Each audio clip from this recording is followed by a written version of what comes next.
Hello everyone, and welcome to lesson 4.5, which is on writing two-step equations. If you would like to see more information on just in general how to write equations, please go back to the video that is in lesson 4.3. That will give you a good look at the process that we use to write equations, and that will probably also redirect you to a video, I believe it's lesson 3.1, where we talk about how to write expressions. So all of these kind of lessons are building on top of each other. Now that we've dealt with solving two-step equations, we're just going to work with translating English sentences into math equations. So our first example here, whenever we get problems, we have to understand that there's lots of different scenarios that we can put you in to get you to write a two-step equation. But in general, there are two things that we have to deal with, right? Generally speaking, there's going to be like some kind of total. I'm going to write this up top. There's going to be some kind of total. And then that total is going to be equal to some type of flat cost, right?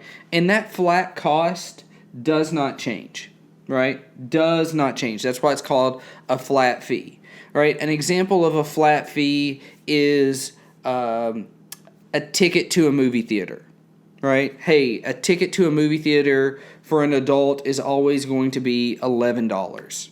Right? That's just the cost of going to the movie.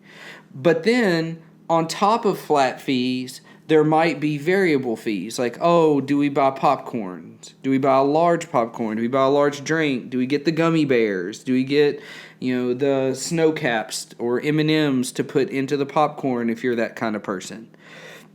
And so, beyond a flat cost, there's also going to be a variable cost.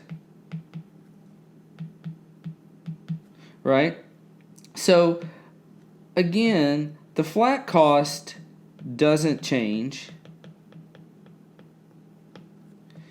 but the variable cost does change. And that's kind of an important thing because even in that explanation, we have the word variable. And so we know that when we're building our equations, one part of the equation is going to have a variable and another part is not. So when we're reading through problems, we need to think about two things. What's the total cost? And then outside the total cost, we need to think about, is there a flat fee? Is there something that costs an amount of money or stays the same? Is there a number there that stays the same and never changes? And then is there a different number that changes based on something else? So our first example of that, and a great real-world example of how to write these two-step equations, is cell phone plans.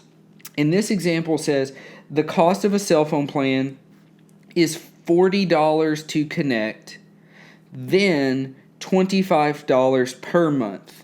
Write an equation to show how long it would take to spend $240. All right, so when looking at this, we see, again, we have lots of numbers floating around. We have $40 to connect, we have $25 per month, and then we have would take to spend $240. So looking at it, let's start with this 240 because that 240 is going to end up being our total amount. We know that. So now we have the cost of a cell phone plan is $40 to connect, then $25 per month. The next thing I want to draw your attention to is this phrase, per month. That basically means every month, right? So every month you get your bill, it's $25. So the amount of money that we spend is, yes, $25, but it's $25 each and every month we have the plan. On the other hand, we have this $40, and it's just a $40. So what we can see really quickly here is that this 40, that's going to be my flat fee or flat cost. And this per month means things changes. So we know our variable has to go with that 25. So to write the equation, we know that our total cost is now $240. That has to be equal to our flat fee, which is $40, plus the $25 for every month. We don't know how many months, that wasn't told to us. So since it changes and it varies, it's our variable cost, we're going to put a variable with it. And we end up getting 240 equals $40 plus 25x, which basically means it's $40 plus 25 per month. Now, what's great here is that we don't actually have to solve anything. All we have to do is just write the equations.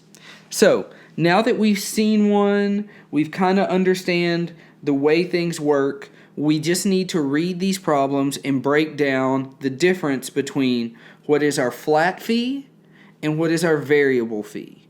What fee always stays the same no matter what?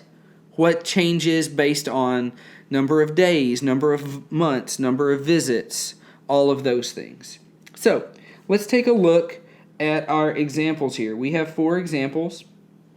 We'll start with the first 2.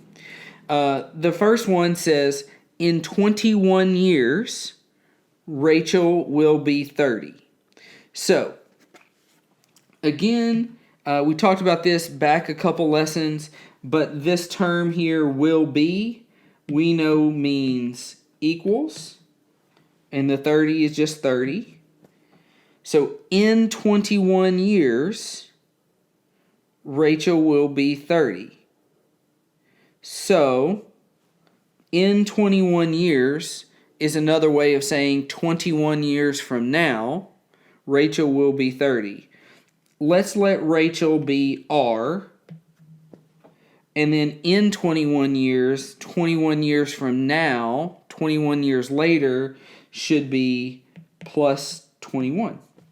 So basically what we have here is R plus 21 equals 30.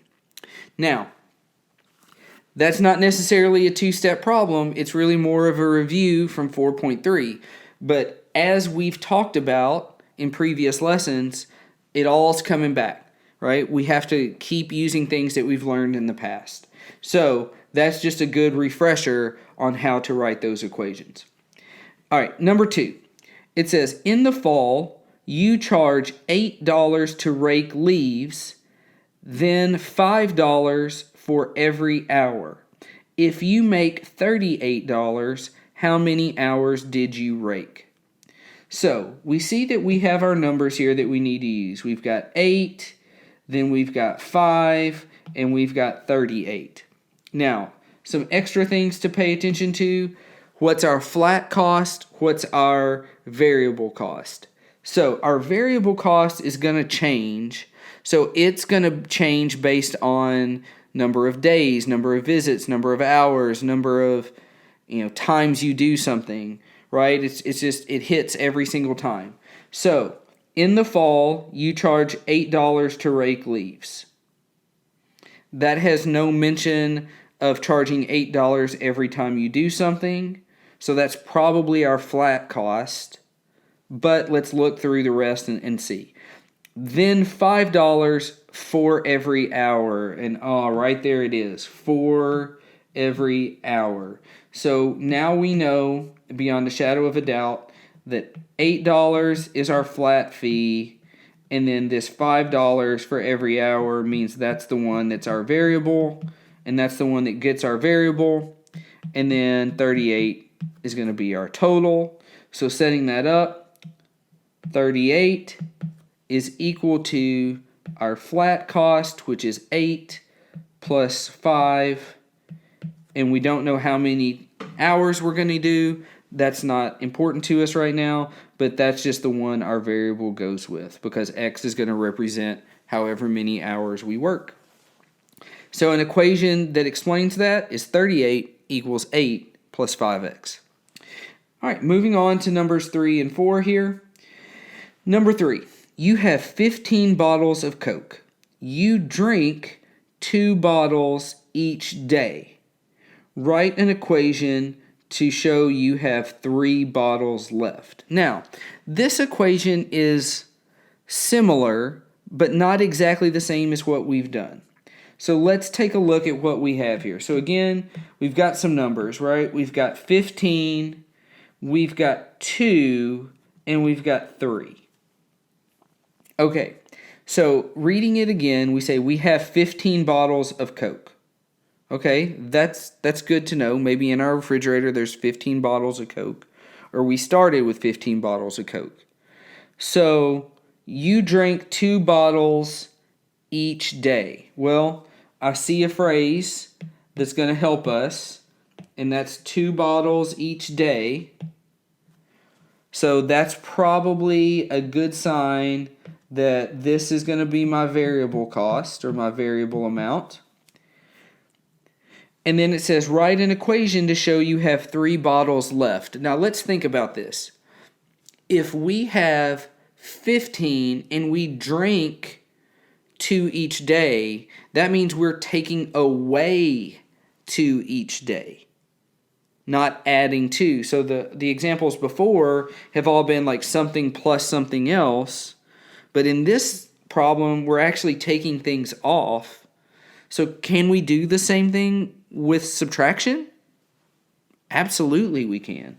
So all we have to do here is we say, hey, if we're taking off, we need to show where we end up. So the end up piece is going to end up being, that's going to be our total because we're working our way down, not working our way up. And then 15 is the flat amount because that's where we started. So we'll say, hey, cool, we started with 15 bottles, and then we took off 2 bottles each day, remember, and then that gets the variable because it's our variable amount. And then how many is that going to work until I end up with 3? Same kind of problem, just working the other way with it whenever subtraction is involved. Started with 15 bottles, we took off 2 each day, which was our variable amount, ended up with 3. So there you go. Number 4, a gym charges an initiation fee of $50 and then $3 per visit. Write an equation to show how many visits it takes to spend $77. So again, we have $50, and then we can already see $3 per visit, and then how many visits will it take to spend $77? So when we go to write this, we do it like we always have. 77 is our total amount. That's going to be equal to 50, which is our flat amount, and already highlighted in yellow is our $3 per visit, which is our variable amount, so that's the one that gets the variable, and we have our equation.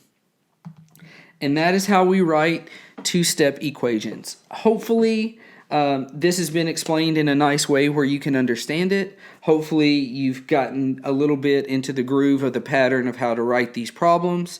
But if not, please reach out to me, and as always, please let me know.